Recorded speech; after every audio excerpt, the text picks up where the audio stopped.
हरिवंश राय बच्चन जी की मैंने एक किताब पढ़ी मधुशाला। और भी किताब तो पढ़ने का बाद मैं तो लगी कि मैं भी कविता लिखूं कि मैं भी इंसान छू, मैं ही महादान छो, मैं तेरो अभिमान छो, मैं ही रूपवान छो, मैं घर घरों की मान छो, मैं गुणों की खान छो कि मैं घर घरों की मान छो, मैं गुणों की खान छो, अरे यो घरे की निच्छो, मैं दुई घरे सान छो।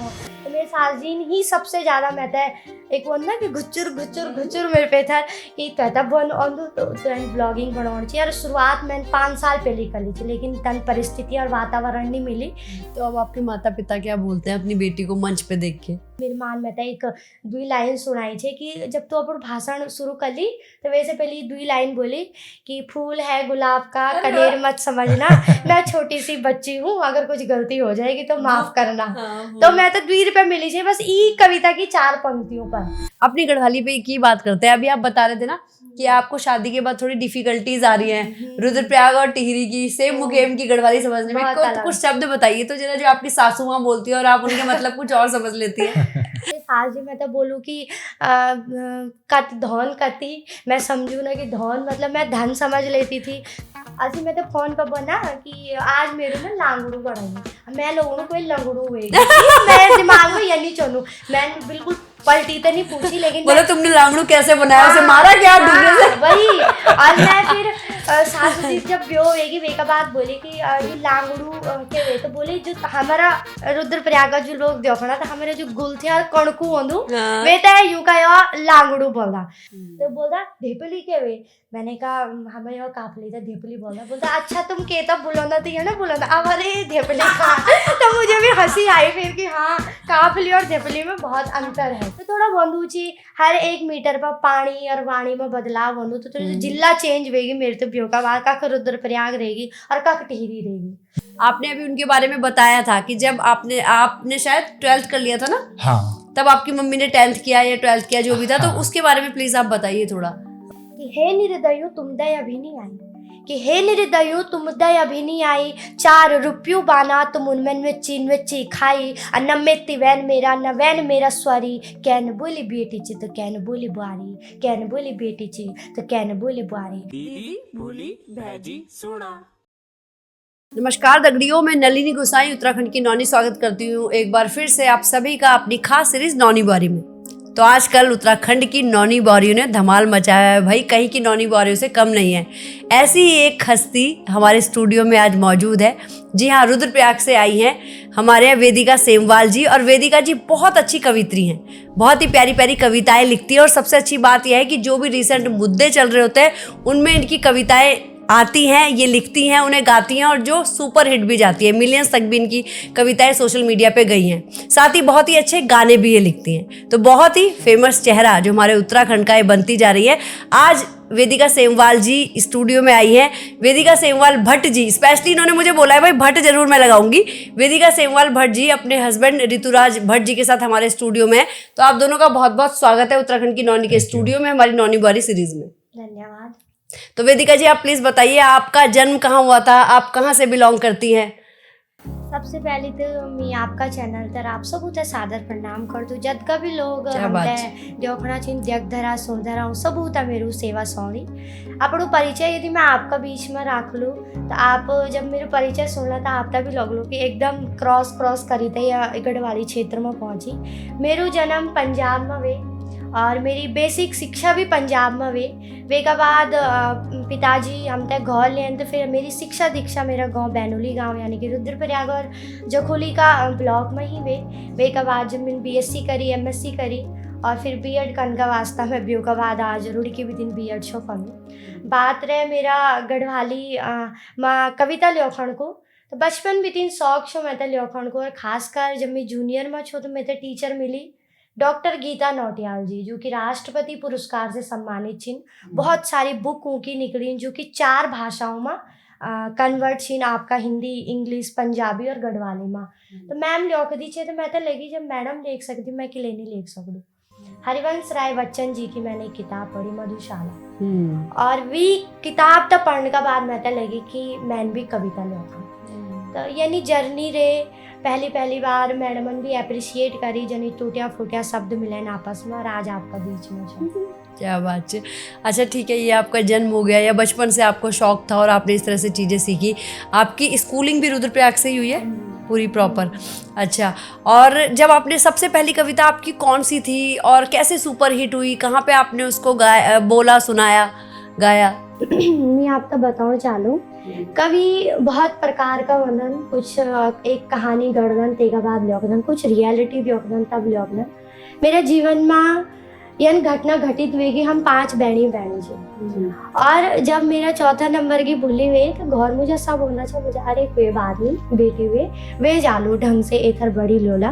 तो वो एक शब्द जो छो वो एक चुभी कि अरे शब्द कीले लगनू कि लेकिन मेरा माँ बापन हम दे कभी भी यहाँ परवरिश और यहाँ माहौल नहीं देनी घर में कि एक भूला होना बहुत जरूरी थी। बस यही छो कि हाँ उनका मन में रही वाली बात, लेकिन हम तक वो बात कभी नहीं पहुंची।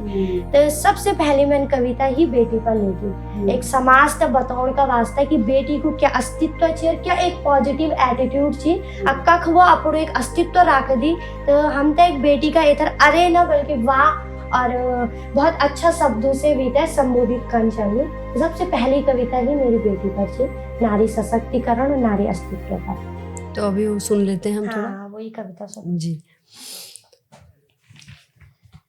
तो वी कविता की कुछ पंक्तियां मैं आप तक सुनो लो, यदि जन की आप तक पते छे कि चैनल को नौ भी छे उत्तराखंडी नौनी और हमारे इंटरव्यू भी लेनी चाहिए एक महिला।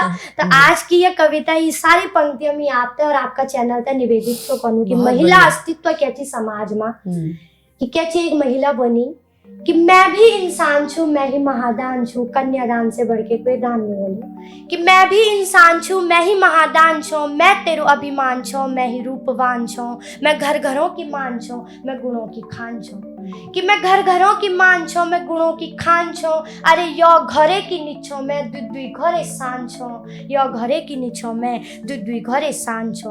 और स्वयं सृष्टि रचाई मैं, कि स्वयं सृष्टि रचाई मैंने, यमराज से पति प्राण बचाई मैंने, मैं ही रूप काली को तिलु रोतेली झांसी रानी को, मैं ही गौरा देवी अर रामी बौरानी छू, मैं ही गौरा देवी अर रामी बौरानी छू। अब मैं माँ रूप मत देवी की यशोदा सीता माजन कर्मठ नारी छू, कि मैं माँ रूप में देवी की यशोदा सीता माजन कर्मठ नारी छूं, मैं पत्नी रूप में सती छो, सावित्री छो, अग्निदेव पर भी भारी छो, मैं कौरव वंश को नाश छो, मैं रावण को विनाश छो, मैं राधा को प्रयास छो, मैं मीरा की आस छो, मैं धरती में भारनी, मैं धरती को आधार छो, मैं धरती में भारनी, मैं धरती में आधार छो।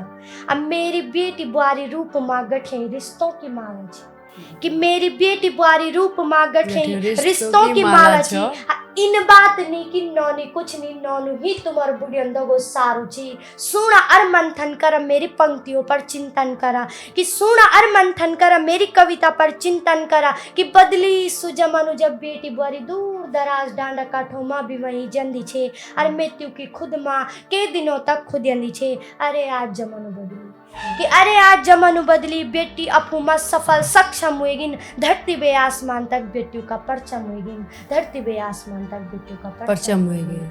यदि बेटियों का परचम हुएगी। वाह, कि कविता में रियलिटी थी। तो ये कविता आपका वास्ता और आपका चैनल का वास्ता समर्पित, ये मेरी पहली कविता। बहुत बहुत धन्यवाद। कैसा रिस्पांस मिला था आपको उस समय जब मैंने ये कविता लिखी छे?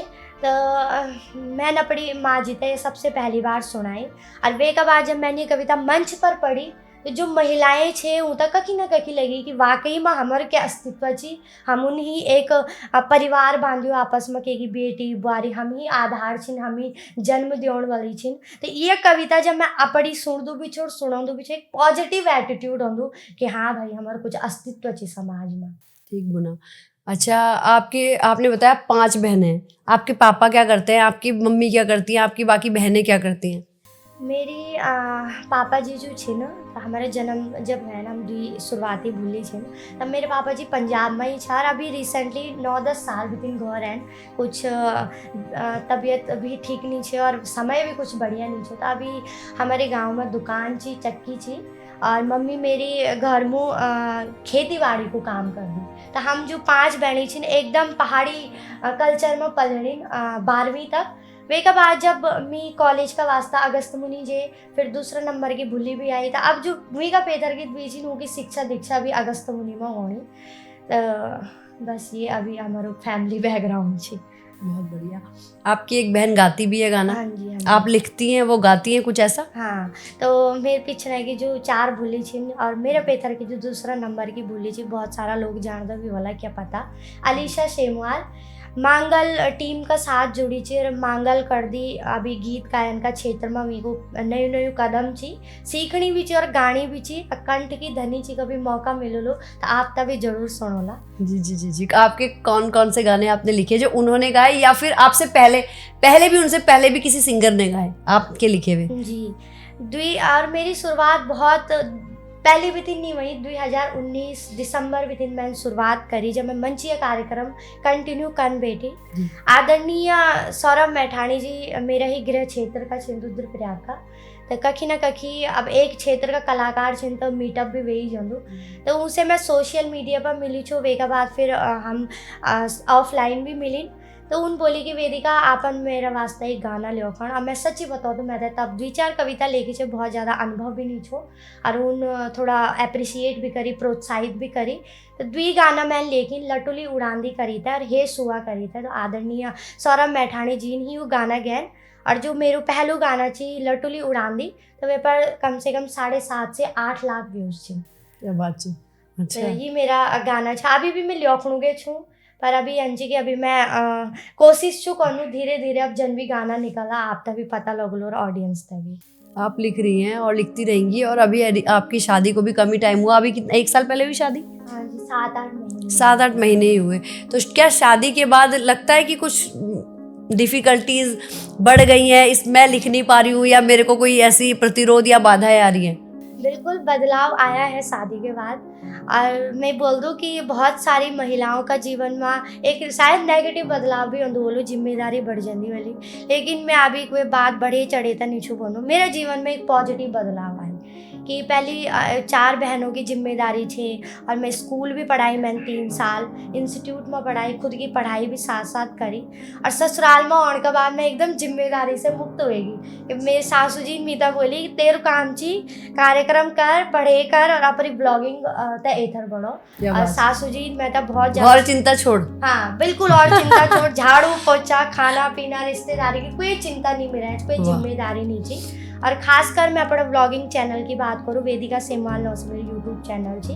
तो मेरे सास जी ने ही सबसे ज़्यादा मैं एक वो ना कि घुचुर घुचुर घुचुर मेरे पे था कि तब तो ब्लॉगिंग बनानी चाहिए। और शुरुआत मैंने 5 साल पहले कर ली थी, लेकिन तन परिस्थिति और वातावरण नहीं मिली। लेकिन ससुराल लेता यूँ बदलाव थी कि मैं और ज़्यादा खुली तो छुआऊँ रही था। लेकिन हस्बैंड भी बहुत सपोर्टिव थी, सास ससुर जी, छोटू सा परिवार थी, बहुत सपोर्टिंग फैमिली थी।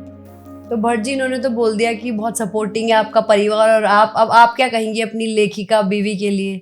कवित्री कहें, लेखिका कहें? नहीं, अच्छा है। मैंने फैमिली में हमेशा से ये देखा था कि खासकर महिलाएं, क्योंकि हम पहाड़ से आते हैं और पहाड़ में जिम्मेदारियां महिलाओं के ऊपर बहुत सारी होती थी, तो इसलिए अंदर के काम काफ़ी होते थे। और जब महिलाएं बाहर जाती थी, खासकर मेरी मम्मी ने हमें बचपन से सिखाया है कि महिलाओं को समाज में आगे भेजो तो समाज आगे जाता है। और शायद वही कारण है कि मम्मी सबसे ज़्यादा सपोर्ट अगर कोई इसको घर में करता है तो मेरी मम्मी करती है। और मेरी मम्मी मेरे घर की प्राइम मिनिस्टर है, तो वो अगर किसी को होम मिनिस्टर होती है, यहाँ प्राइम मिनिस्टर है, तो वो जो बोलते हैं वही हमारे घर में होता है। तो अगर उनका सपोर्ट है तो मेरा ऑटोमेटिकली हो जाता है। क्या बात है। आपकी प्राइम मिनिस्टर की मैं यहाँ पे थोड़ी सी तारीफ करना चाहूँगी और आपसे पूछना भी चाहूँगी। आपने अभी उनके बारे में बताया था कि जब आपने शायद 12th कर लिया था ना? हाँ। तब आपकी मम्मी ने 10th किया या 12th किया, जो भी था। हाँ। तो उसके बारे में प्लीज़ आप बताइए थोड़ा। मम्मी को बचपन से ऐसा था कि मेरे को एजुकेशन लेनी है, समाज में कुछ करना है, लेकिन कुछ परिस्थितियां पहले के टाइम पे ऐसी रहती थी कि नहीं मिल पाता था प्लेटफॉर्म। तो जब मेरा 12th कंप्लीट हुआ और मैं अपनी सिविल इंजीनियरिंग कर रहा था, तो उस टाइम मेरी मम्मी को एक माध्यम मिला कि वो अपना 10th और 12th कर सके। तो लगभग 2018 में मेरी मम्मी ने अपना 10th और आई थिंक 20 के आसपास 12 मेरी मम्मी ने कंप्लीट किया था। और उसकी एक कहानी भी है कि मम्मी हमेशा बताती है कि जब मैं पेपर देने जा रही थी तो वहाँ जो बच्चे बैठे थे उन्हें लगा कि टीचर आ गए या फ्लाइंग आ गई। तो वो कहते थे मैडम थोड़ा बता देना है। हाँ, हमें भी बता देना। बाद में पता चला वही स्टूडेंट है। कौन से गांव की है आपकी मम्मी? कहाँ है टिहरी में गांव आपका? हमारा गांव आप जानते होंगे, सेम नागराजा धाम, हम्म। पांचों धाम भी बोलते हैं वैसे। वो हमारा गांव है और हम लोग वहाँ के हवन के पुरोहित भी हैं। तो वो मेन गांव जो मुखेम गांव है वो हमारा गांव है। तो आपकी मम्मी की तो बहुत स्टोरीज पब्लिश हुई होंगी, अखबारों में छपी होगी, खबर था ऐसा कुछ? ऐसे पर्टिकुलरली हम तक तो नहीं पहुंचा, क्या पता छपा भी हो, लेकिन अखबार आजकल थोड़ा ऐसा हो गया है कि लोग न्यूज़ में ज़्यादा प्रोएक्टिव हो गए हैं, तो खबर मेरे तक नहीं पहुंची, क्या पता छपी भी हो। क्या पता छपी, और वैसे मोस्टली नहीं छपी, शायद अगर छपती तो इन तक पहुंच जाती, ये भी ये कहते। लेकिन एक बहुत बड़ी खबर हम आपको बता रहे हैं, मुझे लगता है हम ही ब्रेक कर रहे हैं फिर तो, क्योंकि जब इन तक ही नहीं पहुंची तो खबर क्या छपी।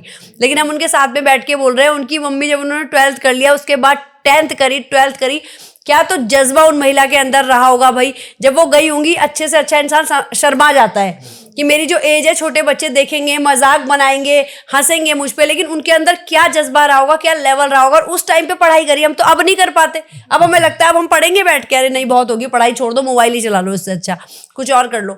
तो उसमें जाके, और जब छोटे, और जब बच्चे उन्हें टीचर समझते थे या फ्लाइंग समझते थे, उनके बीच में बैठना, एग्जाम देना, वही सलाम है आपकी मम्मी को। और जाहिर सी बात है, उन्होंने अपनी बहू की व्लॉगिंग शुरू करा दी। तो मुझे लगता है घर में अगर ऐसे बड़े बुजुर्ग हो ना, ऐसे समझने वाले और खुद एक जज्बे वाले, तो इंसान कुछ भी कर सकता है। बिल्कुल बिल्कुल। है ना? तो आप क्या चाहते हैं, आप वेदिका को कहाँ तक पहुंचाना चाहते हैं? मैं हमेशा से बोलता हूँ कि इसके अंदर वो प्रतिभा है कि जो अपने, क्योंकि गढ़वाल में पलायन बहुत ज़्यादा हो गया है, तो इस तरीके के गायक और कवियत्री या कवि लोग जो होते हैं, इनकी कविताओं में वो जोश होता है कि लोग शायद कुछ सोच पाएँ। कि अक्सर जो पैसे कमाने के बाद लोग देहरादून, हल्द्वानी जैसे बड़े बड़े शहरों में या दिल्ली आ जाते हैं, तो उनके अंदर एक जोश आता है कि हमें भी गढ़वाल के लिए कुछ करना चाहिए, गढ़वाल में जाके कुछ देखना चाहिए। तो कविताएं बहुत बड़ा माध्यम होती है किसी इंसान के अंदर की कुछ चीज़ों को जगाने के लिए। बिल्कुल सही बात है।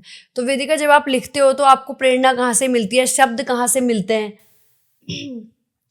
ये सवाल मेरे से पता नहीं कितनी बार पूछणु, लेकिन मैं आप अगर बताऊँ कविता लिखण को एक बात, मैं जब बहुत ज़्यादा खुश होंदू या मतलब कोई बात बहुत ज़्यादा आघात पहुँचाऊंदी, तभी मेरे भीतर कविता निकलती। कोई ना कोई रस निकलता हाँ, है कोई तो ना कोई। हाँ, अब कोई दारू पीता है, कोई आदमी अपने परिवार तय समाज तय परेशान करूँ, मैं तो लग दूँ हाँ कुछ गलत चीज, कहीं ना कहीं भाव उमड़ता है कि किले अनहोणु के बेटी दगड़ी बलात्कार होणु, भ्रूण हत्या होनी, दहेज प्रथा से प्रताड़ित होनी। तो एक बोलता है ना कि कवि जो होंदू बहुत भावनात्मक होंदू, बहुत इमोशनल होंदू।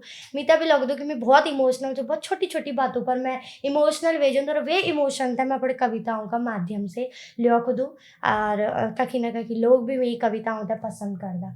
प्रेरणा की बात करूँ, मेरे जीवन की सबसे पहली प्रेरणा मेरी माँ थी और मेरा पिताजी, जो मैं तय सपोर्ट करेगी। हाँ, 5 बेटी होने का बावजूद अपनी बेटी तय मंच दियोण, समाज में एथर बढ़ाउण बहुत मुश्किल होंदो एक पहाड़ का वातावरण में। कि लेकिन पहाड़ों में लगदू कि बेटी खेत खलियान, भैंसू, गोरू और मोल ढंग से ही सीमित छिन। लेकिन मेरी माँ जी ने बोली कि जो काम मैंने करी सो तुमुन ने कन, जो सपना मेरा पूरा नहीं वैन वो तुमुन कन। आज हम सारी बहनी जती भी छिन, वन में खूब प्रखर छिन। कहीं ना कहीं मेरी माँ हमारी प्रेरणा थी, मेरे पिताजी हमारी प्रेरणा थी। और अब सासू माँ प्रेरणा बनी। अब सासू माँ भगवान की कृपा से अब ससुराल भी जन्म मिली कि सासू माँ भी प्रेरणा बनी। जो अधूरे सपने यहाँ रह गए थे वो पूरे कर पा रहे हो। हाँ। क्योंकि कुछ करना है तो मुझे लगता है बहुत सारी जिम्मेदारियों को हमें छोड़ना पड़ता है। अब यहाँ जितनी जिम्मेदारियों में थी वेदिका, वहां जाके जितना उसे फ्रीडम मिला तो उसे सही वे में उसको यूज करा। कितने स्टेज पे आज तक आप परफॉर्मेंस दे चुकी हैं? स्टेज तो हम इनका भी गिनी नहीं, भगवान की कृपा से 2019 दिसंबर से स्टार्ट वेगी छो कार्यक्रम को सिलसिला। लगभग जब गाँव खोलोमा मेला थोला होना, लगभग हर एक मेला में मैंने कार्यक्रम देनी। रुद्रप्रयाग, अगस्त मुनि, देहरादून, ऋषिकेश, आपका चमोली में, गौचर मेला में, और आकाशवाणी, दूरदर्शन, रेडियो स्टेशन, छोटा मोटा हर एक कार्यक्रम में इनविटेशन यही जान लो। तो अब तक जो परफॉर्मेंस आप दे चुके हैं इतने सारे स्टेज पे, सब जगह, आपको कहाँ सबसे अच्छा लगा परफॉर्मेंस देके या लोगों से मिलकर? आज तक को मेरू सबसे गौरवान्वित जो मेरा वास्ता क्षण छो, आदरणीय गढ़ रत्न नरेंद्र सिंह नेगी जी ता मिलन होता है। हर कोई एक सपना राख दू था, आज तक हम टीवी में देखी छो। जब बचपन में मैं उनकी टीवी में उनका गाना सुनती छो तो मैंने कभी नहीं सोची छो कि यूं का सामड़ी में कभी अपनी कविता पढ़ लूँ।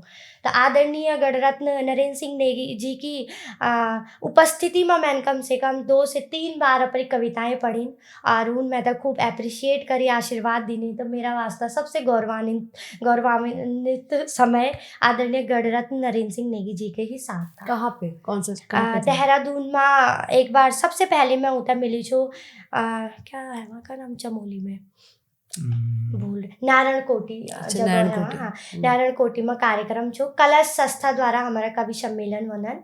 तो हमारे 4 बजे से हमारे कार्यक्रम छो, वे का बाद आदरणीय नेगी जी को छो। तो सबसे पहली भेंट मेरी वक वे छे। खैर वैसे पहले मैं अगस्त मुनि में भी उसे मिली छो, लेकिन तब बार मैं उसे कविता नहीं सुने पाई। तीसरी बार मैं उसे देहरादून में मिली छो, जब एक संगोष्ठी वे छे, कवि संगोष्ठी, जेमा कि अब थर्ड लैंग्वेज हमारा उत्तराखंड में आने वाली छे कि बेसिक में बच्चों तक गढ़वाली में पढ़ाई जोलो, अपनी बोली भाषा तक प्रमोट की जोलो। तो वे में आदरणीय नेगी जी भी था और मेरे पति देव जी भी था। मैदगड़ी मेरे ब्योता शायद 10-12 दिन छ रहे और वो कार्यक्रम मैंने वमू वे दिन वे कार्यक्रम में जे छोर वमू मैंने होता अपनी एक कविता सुनाई छे। तो 2-3 बार मैंने उनका साथ अपनो कार्यक्रम करी। तो अब आपके माता पिता क्या बोलते हैं अपनी बेटी को मंच पे देख के? खैर मैं अगर मंच की बात करूं तो मैं तो मंच को एक बोलता ना कि एक कीड़ा छो कि मैं तो पेथर रहता सुन बिल्कुल पसंद नहीं छो। मैं तो अंशो कि मैं ओन दूजी फ्रंट बजा। हाँ कि मैं एथर पर और सब मैं तो देखूं। हाँ। भले मैं बचपन में बहुत मोटी सी छो, सांवलू कलर छो बहुत ज्यादा, तो भीड़ में तो मैं तन भी नहीं दिखा। अरे क्या, तब मेरे मन छो कि मैं फ्रंट मंच पर जाऊं। और मेरी माजिन मैं तो कक्षा 2 बिटिन भाषण बनता है हमेशा एथर बढ़ोंदी छे और मैं तो 2 रुपया मिलूँ छो वे टाइम पर। हाँ। मेरी मैडम मैं तो 2 रुपया देंदी छे कि मैं तो प्रोत्साहित करने का वास्ता। तो धीरे धीरे माँ को सपोर्ट रे, माँ घर में सिखोंदी छे, तब मैं मंच पर पढ़ छो। आज भी मैं तो ज़्यादा याद नहीं, लेकिन मेरी माँ मैं तो एक 2 लाइन सुनाई छे कि जब तू अपन भाषण शुरू कर ली तो वैसे पहले 2 लाइन बोली कि फूल है गुलाब का अरे कनेर मत समझना, मैं छोटी सी बच्ची हूँ, अगर कुछ गलती हो जाएगी तो माफ करना। तो मैं तो 2 रुपये मिली छे बस ई कविता की 4 पंक्तियों पर। तो मैं बोल दूँ कि मेरी माजिन मैं तो बहुत सपोर्ट करी। तो मंचों को कार्यक्रम कुछ ये नहीं शुरू हुए। क्या बात है। अच्छा, अभी जब आप जाती हैं कविता के लिए तो मंच पे आपकी तरह के, आपको क्या लगता है कितने कवि होते हैं? अभी अगर मैं आप गढ़वाली कवि सम्मेलनों की बात बताऊँ तो कलश साहित्यिक संस्था ये में काम करनी चाहिए और मैं भी कलश का दगड़ी जुड़ू छू और आदरणीय नेगी जी का इस सानिध्य में हमारू कलश जो ची एथर चलणू। अभी तक तो मैं जतगा कार्यक्रमों में जंदू तो 2-3-4-9 मैं सुन दूँ महिला खासकर, लेकिन महिलाओं पर इतना जिम्मेदारी थी, घर परिवार बाल बच्चा, अब नौकरी को भी एक बर्डन थी, लड़कियों तो नौकरी में भी एथर बढ़। आदरणीय उपासना सेमवाल दीदी जी और बीना बेंजवाल दीदी जी यूँ दगड़ी भी मैं अभी पांडवास दगड़ी हमारे कार्यक्रम में काफल फेस्टिवल, तो वह हम 3 ही कवित्री छा, बीना बेंजवाल जी, उपासना सेमवाल जी और मैं बैठू छो। तो बाकी पुरुष समाज की बात करूँ तो वे में तो इतना कवि छी, मैं 9 भी लोण बैठूलो तो सुबेर वेजोली, तो महिला बहुत कम छी नवी में। तो आपको हाँ लगता है कि कमी है कहीं ना कहीं और महिलाओं को? अब अपने भाषा में ल्योखण मिता लग दो कि जन अब हम गाना वगैरह गाना तो हम रियाज कला धीरे धीरे ल्योखण में भी खैर यांची हम अगर आप इंटरेस्ट छी, आप अगर ल्योखणा चिन कहीं ना कहीं आपकी कलम की धार और तेज होली, लेकिन बहुत आसानी से अब नहीं ओना यूथ जो ची गढ़वाली में, लेकिन एक तो शर्म ची अपनी गढ़वाली में कन के बोल दो। मैं अगर अपनी शिक्षा दीक्षा की बात करूँ तो मैं BSc MSc जूलॉजी B.Ed करूँ छू और फिर यहाँ घर में आयु कि जब थोड़ा हिंदी को भी बोल बाला जी, हस्बैंड को प्रोफेशन कुछ यांची इंजीनियर आउट ऑफ इंडिया और इंग्लिश ज़्यादा बोलता, लेकिन वे का बीच भी गढ़वाली में ल्योखण आज को अंग्रेज हस्बैंड मिली। हाँ, तो यूथ पसंद नहीं करनी गढ़वाली में, शायद ये वजह से शायद कमी थी गढ़वाली में ल्योखण वालों की। हाँ, गढ़वाली या इंग्लिश की बात तो हो गई, या हिंदी की बात भी हम अपनी गढ़वाली पे की बात करते हैं। अभी आप बता रहे थे ना कि आपको शादी के बाद थोड़ी डिफिकल्टीज आ रही हैं रुद्रप्रयाग और टिहरी की, सेम मुकेम की गढ़वाली समझने में। कुछ शब्द बताइए तो जरा जो आपकी सासू माँ बोलती है और आप उनके मतलब कुछ और समझ लेती है। ये मेरो एक सच्ची घटना थी मैदगढ़ी, जब मेरे ब्यो हुए तो मेरू नाम भी एकदम चेंज हो गए, उनमें निकनेम भी रखी कि, लेकिन मैं ऑब्जर्व कर दूँ छो कि क्या बना है, मतलब उनको धुन भी बिल्कुल अलग ये बना क्या चीज़ मेरी सास जी मैं तो बोलूँ कि कत धौन कती मैं समझूँ ना कि धौन मतलब मैं धन समझ लेती थी।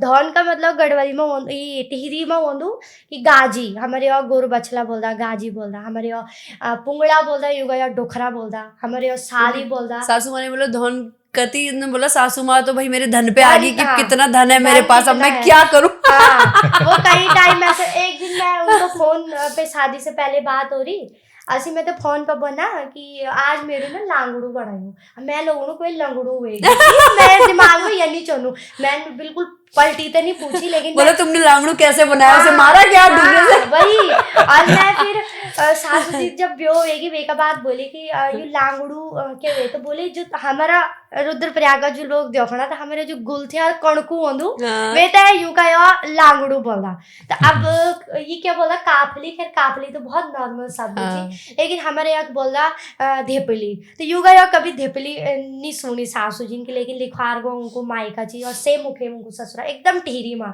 तो बोला धेपली क्या हुए मैंने कहा हमारे यहाँ काफली था धेपली बोलता अच्छा तुम के तब बुलाना थी ना बुलाना अब अरे धेपली तो मुझे भी हंसी आई फिर कि हाँ काफली और धेपली में बहुत अंतर है कम से कम लीली तो मिल रहा है। हाँ वही बहुत अंतर टिहरी में आयु की भौड़ भी अलग थी थोड़ा अच्छा वैसे ना तो थोड़ा बंधु छी हर 1 मीटर पर पानी और वाणी में बदलाव बंधु तो थोड़ी जिला चेंज होगी मेरे तो ब्यो का बाद कख रुद्रप्रयाग रहेगी और कख टिहरी रहेगी। तब भट्ट जी बोलता कि भाई हिंदी में बात कर लेते हैं सबसे सही है कॉमन लैंग्वेज में।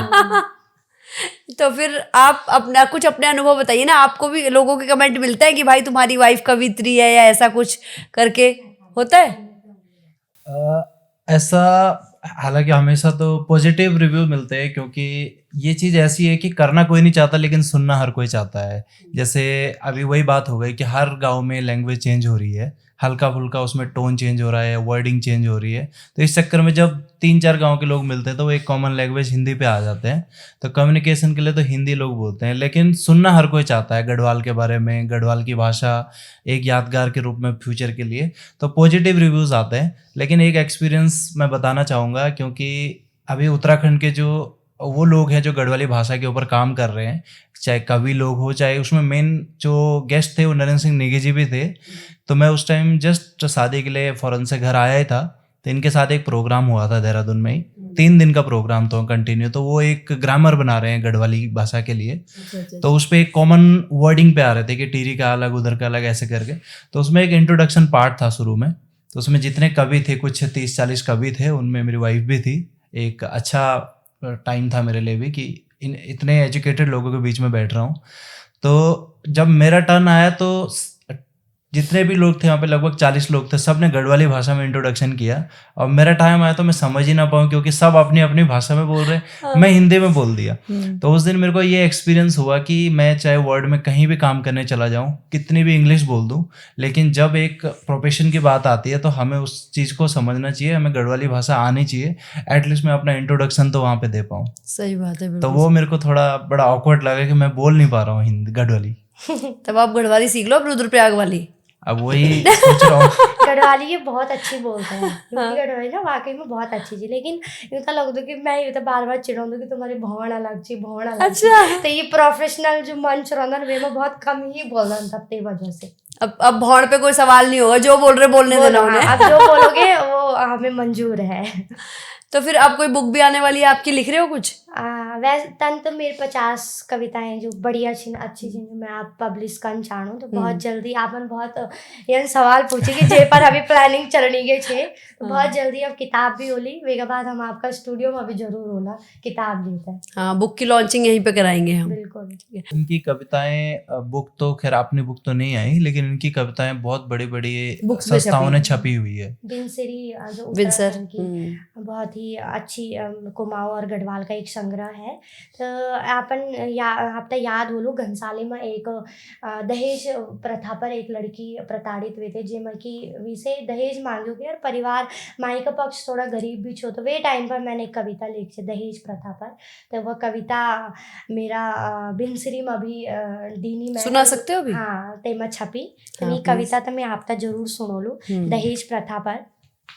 मैं मार दूँ कि आज वाकई में हमारा समाज आज बहुत आधुनिक वेगी, बहुत आधुनिकीकरण हैगी, लेकिन मैं तो बहुत ये विषय पर बहुत चिंता भी महसूस वंदी कि जख समाज जेती एथर बढ़ी तक आज भी महिलाओं पर कहीं ना कहीं यन प्रथा जो आज से कई सदी पहले छे सी आज भी आधुनिकीकरण में महिलाएं भी प्रथाओं से प्रताड़ित हैं, चाहे बलात्कार हो, चाहे दहेज प्रथा हो, चाहे बेटी उधर गर्भ में मरने की बात हो, चाहे बेटी उधर पेथर खींचने की बात हो। तो तब मैं बोल दूँ कि अभी आधुनिकीकरण पूर्ण रूप से नहीं आई, तब बोलूँ जब महिलाओं तभी वे समाज मिलू जो आजकल पुरुषों तक मिलू छी।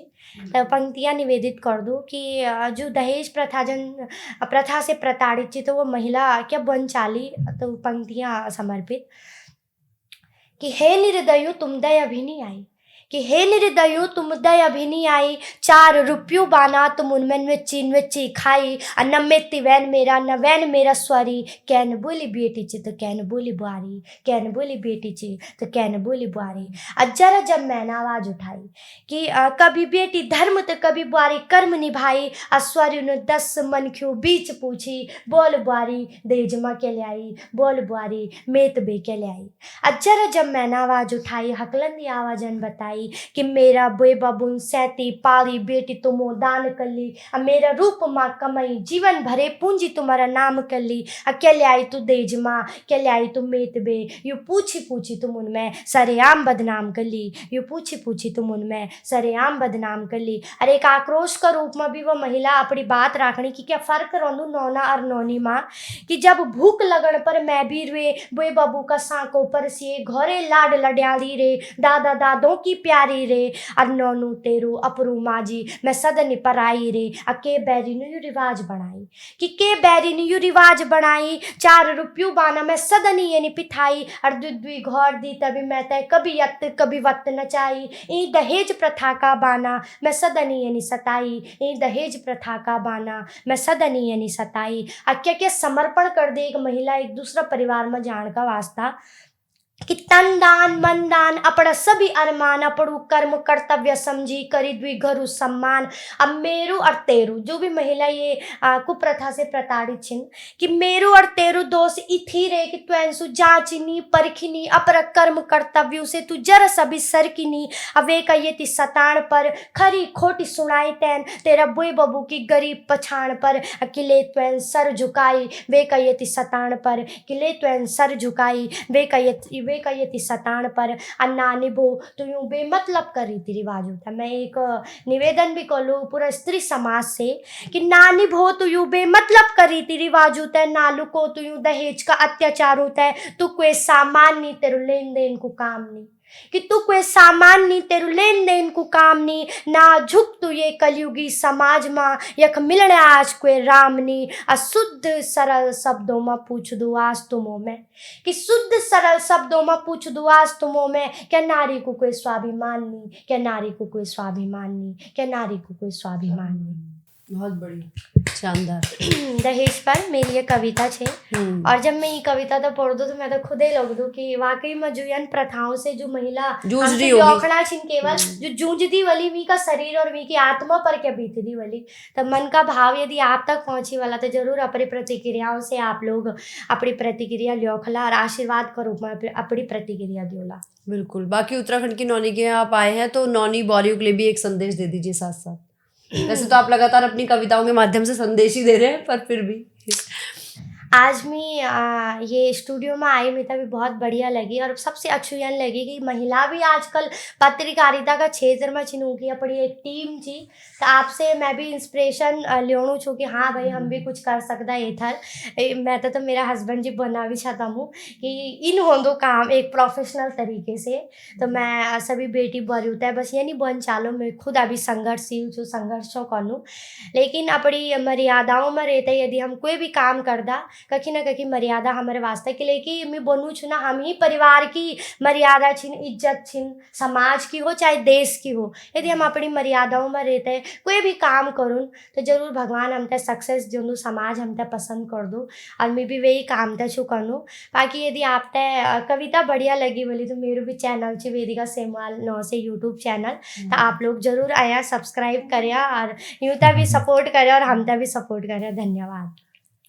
तो देखिए भाई कितना अच्छा हमारे पहाड़ की महिलाएं जो हैं वो काम कर रही हैं, और शादी के बाद भी मैं तो कह रही हूँ कि हस्बैंड का सपोर्ट मिल रहा है, बहुत अच्छी बात है। जो काम वेदिका पहले नहीं कर पाई, वेदिका जी अब कर रही हैं। और हमारे स्टूडियो में आप लोग आए, ऋषिकेश में रहते हैं अभी लेकिन रुद्रप्रयाग से हैं। आपका बहुत बहुत धन्यवाद। ऋषिकेश से भी आप आए भाई, अगर 1.5 घंटे का सफ़र, 1 घंटे का सफ़र करके पूरा। और इन्होंने इनसे मेरी बात हुई थी तो स्पेशली अपने पतिदेव का वेट कर रही थी कि जब फॉरेन से मेरे पतिदेव वापस आएंगे इंडिया तो हम कपल में ही आएंगे आपके यहाँ और हम लोग पॉडकास्ट देंगे जरूर। तो वो आए, तो वो यहाँ पहुँचे। और आप दोनों का बहुत बहुत धन्यवाद। Thank you. बने रहिए हमारे साथ, और आप भी इस वीडियो को ज़्यादा से ज़्यादा शेयर करिएगा, प्यार दीजिएगा, ताकि उत्तराखंड की नौनी और वेदिका सेमवाल जी, हम जैसी महिलाएं जो है, हमें कहीं ना कहीं एक बल मिले और इस तरह के कार्य हम लोग करते रहें। लाइक, सब्सक्राइब, शेयर, ज़्यादा कुछ नहीं मांगते हम। धन्यवाद। आप दोनों का बहुत बहुत धन्यवाद। Thank you. अच्छा लगा आपके स्टूडियो में आके। धन्यवाद।